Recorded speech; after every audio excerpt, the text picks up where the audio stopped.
ನೆಲಮಂಗಲದಲ್ಲಿ ಬೆಳ್ಳಂಬೆಳಗ್ಗೆ ಬಾರುಗಳ ದರ್ಬಾರ್ ಶುರುವಾಗಿದೆ. ಬೆಳ್ಳಂಬೆಳಗ್ಗೆ 5 ಗಂಟೆಯಿಂದಲೇ ಶುರುವಾಗುತ್ತೆ ಎಣ್ಣೆ ಘಾಟು. ಬಾರ್ ಟೇಬಲ್ಗಳ ಮೇಲೆ ಸಿಗುತ್ತೆ ಬ್ರ್ಯಾಂಡೆಡ್ ಎಣ್ಣೆಗಳು. ನೋಡಿ, ಒಂದು ಬಾರ್ ಓಪನ್ ಮಾಡಬೇಕು ಅಂತ ಹೇಳಿದ್ರೆ ಕೆಲವಷ್ಟು ನಿಯಮಗಳಿದ್ದಾವೆ. ಎಷ್ಟು ಗಂಟೆಯ 10 ಗಂಟೆಯ ನಂತರದಲ್ಲಿಯೇ ಬಾರ್ಗಳನ್ನು ಓಪನ್ ಮಾಡಬೇಕು ಅಂತ ಹೇಳಿ ನಿಯಮ ಇದೆ.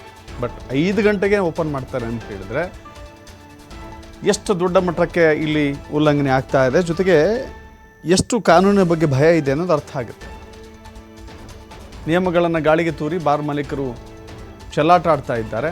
ಸೊಂಡೆಕೊಪ್ಪ ರಸ್ತೆಯ ಪುನೀತ್ ಬಾರ್, ಬಸವನಹಳ್ಳಿಯ ರಂಗನಾಥ್ ಬಾರ್ ಸೇರಿದಂತೆ ಹಲವು ಬಾರ್ಗಳಲ್ಲಿ ಎಣ್ಣೆ ಸಿಗುತ್ತೆ.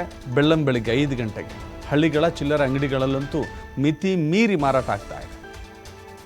ಚಿಲ್ಲರೆ ಅಂಗಡಿಗಳಲ್ಲಿ, ಸಣ್ಣ ಪುಟ್ಟ ಗೂಡಂಗಡಿಗಳಲ್ಲೂ ಎಣ್ಣೆ ಸಿಗುತ್ತೆ. ಅಕ್ರಮ ಮದ್ಯ ಮಾರಾಟ ತಡೆಯುವ ನಿಟ್ಟಿನಲ್ಲಿ ಅಧಿಕಾರಿಗಳು ವಿಫಲವಾಗಿದ್ದಾರೆ. ದೂರು ಕೊಟ್ಟರೂ ಕೂಡ ನಾಮಕಾವಸ್ಥೆಗೆ ಅಧಿಕಾರಿಗಳು ಭೇಟಿ ಕೊಡ್ತಾರೆ, ವಾಪಸ್ ಆಗ್ತಾರೆ.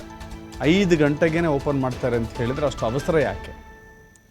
5 ಗಂಟೆಗೇ ಕುಡಿಯುವಂಥ ಜನಗಳಿದ್ದಾರೆ ಅಂತ ಜನಗಳನ್ನು ಹಾಳು ಮಾಡುವ ಕೆಲಸ ಇದೆ. ಬೆಳಗ್ಗೆ 5 ಗಂಟೆಗೆ ನೋಡ್ತಾ ಇದ್ದೀರಿ, ಬೆಳಗ್ಗೆನೇ ಬಾರ್ಗಳು ಓಪನ್ ಆಗುತ್ತೆ. ಬೆಳಗ್ಗೆನೇ ಅದು ಕೂಡ ಟೇಬಲ್ಗೆ ಸಪ್ಲೈ ಆಗುತ್ತೆ. ಬಾರ್ ಆ್ಯಂಡ್ ರೆಸ್ಟೋರೆಂಟ್ ರೀತಿಯಲ್ಲಿ ಟೇಬಲ್ಗೆ ಬರುತ್ತೆ. ಆರಾಮಾಗಿ ಬೆಳಗ್ಗೆ ಎದ್ದ ತಕ್ಷಣ ಬಂದು ಹೆಂಗೆ ದೇವಸ್ಥಾನಕ್ಕೆ ಬರ್ತಾರೋ ಹಾಗೆ ಬಾರ್ಗಳಿಗೆ ಬಂದು ಹೋಗುವಂಥ ಕೆಲಸ ಆಗುತ್ತೆ.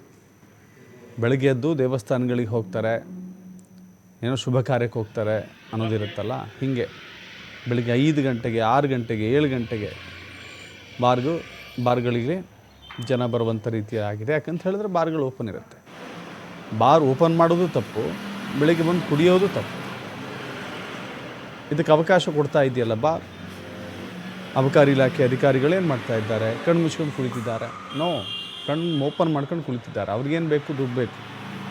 ನೀವು 5 ಗಂಟೆಗೆ ಓಪನ್ ಮಾಡ್ತಿರೋ, 10 ಗಂಟೆಗೆ ಓಪನ್ ಮಾಡ್ತಿರೋ, 24x7 ಓಪನ್ ಮಾಡ್ತಿರೋ ಮಾಡಿ. ಅಬಕಾರಿ ಇಲಾಖೆಗೆ ಟಾರ್ಗೆಟ್ ರೀಚ್ ಆಗಬೇಕು.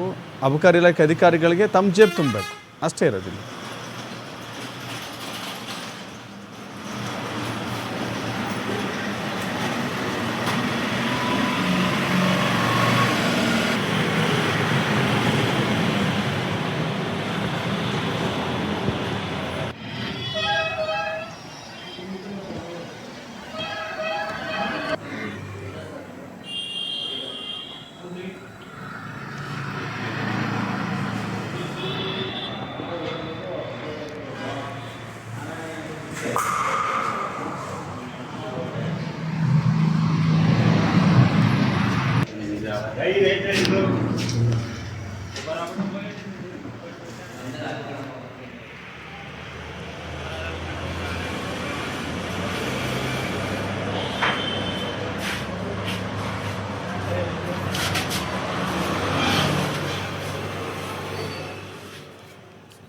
ಮತ್ತಷ್ಟು ಮಾಹಿತಿ ನಮ್ಮ ಪ್ರತಿನಿಧಿ ಕಾರ್ತಿಕ್ ನೀಡ್ತಾರೆ. ಕಾರ್ತಿಕ್, ಹೇಳೋರಿಲ್ಲ ಕೇಳೋರಿಲ್ಲ, ಅಧಿಕಾರಿಗಳಿಗೆ ಜೇಬ್ ತುಂಬಬೇಕು, ಇಲಾಖೆಗೆ ಟಾರ್ಗೆಟ್ ರೀಚ್ ಆಗಬೇಕು. 24x7 ಓಪನ್ ಆದರೆ ಯಾರಿಗೇನು ನಷ್ಟ?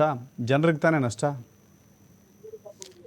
ಹೌದು ದಶರಥ್, ಏನು ನೆಲಮಂಗಲ ಸೇರಿದಂತೆ ಬೆಂಗಳೂರು ಉತ್ತರ ಭಾಗದಲ್ಲಿ ಹಲವು ಬಾರ್ಗಳಿದ್ದು, ಏನು ಆಲ್ಮೋಸ್ಟ್ ಎಲ್ಲಾ ಬಾರ್ಗಳು ಕೂಡ ಬೆಳ್ಳಂಬೆಳಗ್ಗೆ ಬಾರಿನ ಬಾಗಿಲು ತೆಗೆದು ಬಾರ್ ಒಳಗಡೆ ಟೇಬಲ್ ಮೇಲೆಗೆ ಒಂದು ಬ್ರಾಂಡೆಡ್ ಎಣ್ಣೆ ಬಾಟಲ್ ಸಪ್ಲೈ ಆಗ್ತಿರುವಂತದ್ದು ಸದ್ಯ ಮತ್ತೆ ಮುನ್ನೆಲೆಗೆ ಬಂದಿದೆ. ಇದರಿಂದ ಏನು ಬಾರ್ ಮಾಲೀಕರ ಈ ಕಳ್ಳಾಟ ಸದ್ಯ ಗೃಹಿಣಿಯರಿಗೆ ಒಂದ್ ರೀತಿ ಫಜೀತಿಯನ್ನ ತಂದಿಟ್ಟಿರುವಂತದ್ದು. ಅಂದ್ರೆ ಬೆಳ್ಳಂಬೆಳಗ್ಗೆ ಕೆಲಸಕ್ಕೆಂದು ಹೊರಡುವ ಮನೆ ಗಂಡಸರು ಸೀದಾ ಕೆಲಸಕ್ಕೆ ಹೋಗುವುದನ್ನ ಬಿಟ್ಟು ಬಾರ್ ಬಾಗಿಲಿನ ಬಳಿ ನಿಂತು ಎಣ್ಣೆ ವ್ಯಸನಿಗಳಾಗ್ತಿದ್ದಾರೆ. ಮತ್ತಷ್ಟು ಮನೆಯಲ್ಲಿ ಗಲಾಟೆಗಳಾಗ್ತಿದೆ. ಇದೆಲ್ಲದಕ್ಕೂ ಕಾರಣ ಬಾರ್ ಹೊರತು ಬೇರೆ ಯಾವುದು ಅಲ್ಲ ಅಂತ ಸದ್ಯ ಮಹಿಳೆಯರು ಕೂಡ ಕಿರಿಕಾರಿರುವಂತದ್ದು. ಇನ್ನು ಈ ಬಗ್ಗೆ ಸಂಬಂಧಪಟ್ಟ ಅಬಕಾರಿ ಇಲಾಖೆ ಅಧಿಕಾರಿಗಳ ಗಮನಕ್ಕೆ ತಂದ್ರೆ ಅವರು ಕೇವಲ ನೆಪಕ್ಕೆ ಮಾತ್ರ ಎಂಬಂತೆ ವಿಸಿಟ್ ಮಾಡಿ ಏನು ಕೇಸ್ ದಾಖಲಿಸುತ್ತೀವಿ ಅಂತ ಒಂದು ಭರವಸೆಯನ್ನ ಕೊಟ್ಟು ಹೋಗ್ತಾರೆ ಹೊರತು ಯಾವುದೇ ರೀತಿಯಾದಂತಹ ಕೇಸ್ ಹಾಕೋದಾಗ್ಲಿ ಹಾಗೂ ಕ್ರಮ ತೆಗೆದುಕೊಳ್ಳೋದಾಗ್ಲಿ ಮಾಡ್ತಾ ಇಲ್ಲ ಎಂಬುದು ಕೂಡ ಆಕ್ರೋಶಕ್ಕೆ ಕಾರಣವಾಗಿದೆ. ಇನ್ನು ನೆಲಮಂಗಲದಲ್ಲಿ ಹಲವು ಬಾರ್ಗಳು ಇದೇ ರೀತಿ ತಮ್ಮ ಏನು ಕಳ್ಳ ಮಾರಾಟವನ್ನ ಮುಂದುವರೆಸಿದ್ದು ಇದಕ್ಕೆಲ್ಲ ಕಡಿವಾಣ ಹಾಕಲೇಬೇಕಾಗಿದೆ. Thank you Karthik.